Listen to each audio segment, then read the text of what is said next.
محمد احسان صاحب نے ایک سوال پوچھا کہ مفتی صاحب کیا فرماتے ہیں علماء کرام اس مسئلے کے بارے میں کہ کیا اللہ عز و جل کو پیر کہا جا سکتا؟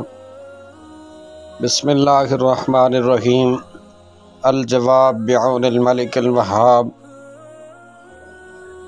محترم قوانین شریعت کی روح سے اللہ عز و جل کی ذات مقدس پر لفظ پیر کا اطلاق ممنوع ہے، کیونکہ یہ ایسا لفظ ہے جس کا اللہ تعالیٰ کے لیے استعمال شریعت سے ثابت نہیں، اور اس کے بعض معانی اچھے اور بعض معنی مثلاً شریروں کا استاد، بوڑھا وغیرہ برے ہیں، اور ایسا لفظ اللہ تعالیٰ کی بارگاہ میں استعمال کرنا ممنوع ہوتا ہے۔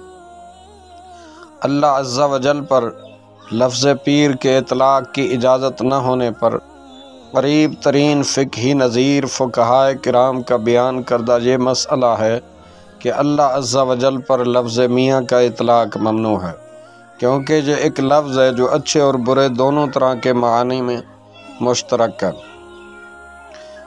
اللہ عز و جل کا فرمان مقدس ہے وَلِلَّهِ الْأَسْمَاءُ الْحُسْنَى فَادْعُوهُ بِهَا وَذَرُوا الَّذِينَ يُلْحِدُونَ فِي أَسْمَائِهِ،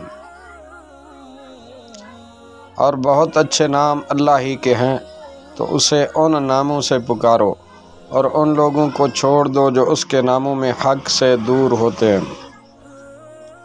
اس آیت مبارکہ کی تفسیر بیان کرتے ہوئے ابو عبداللہ محمد بن عمر رازی تفسیر کبیر میں فرماتے ہیں کہ یہ آیت اس بات پر دلالت کرتی ہے کہ اللہ عز و جل کے اسماء توقیفی ہیں نہ کہ اصطلاحی، اور یا جواد کہنے کا جواز، اور یا سخی، یا عاقل، یا طبیب، یا فقیہ کا عدم جواز اس یعنی اسماء الہیہ کے توفیقی ہونے کو مؤکد کرتا ہے۔ تفسیر کبیر جلد 15 صفحہ نمبر 415۔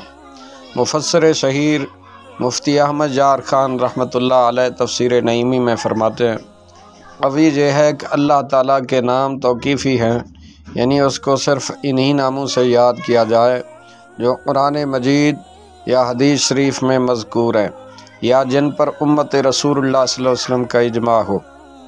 جن لفظ کے معنی اعلیٰ بھی ہوں ادنیٰ بھی، وہ اللہ عز و جل کے لیے نہ بولو، حتیٰ کہ امام اہل سنت نے فرمایا کہ اللہ میاں نہ کہو، کہ لفظ میاں عورت کے شوہر کو بھی کہا جاتا ہے۔ تفسیر نعیمی جلد 9 صفحہ نمبر 357۔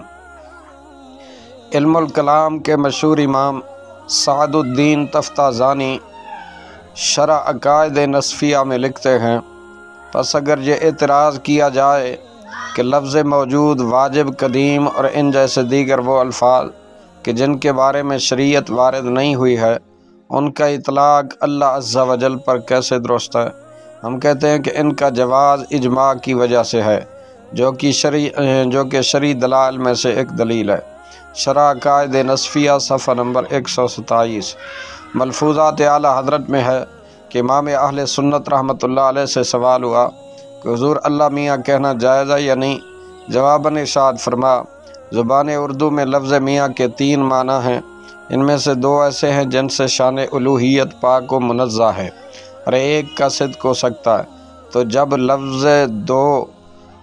لفظ 2 خبیث معنوں میں اور ایک اچھے معنی میں مشترک ٹھہرا اور شرع میں وارد نہیں، تو ذات باری پر اس کا اطلاق ممنوع ہوگا، اور اس کے ایک معنی مولا، اللہ تعالیٰ بے شک مولا، دوسرے معنی شوہر، تیسرے معنی زنا کا دلال کہ زانی اور زانیہ میں متوسط ہو۔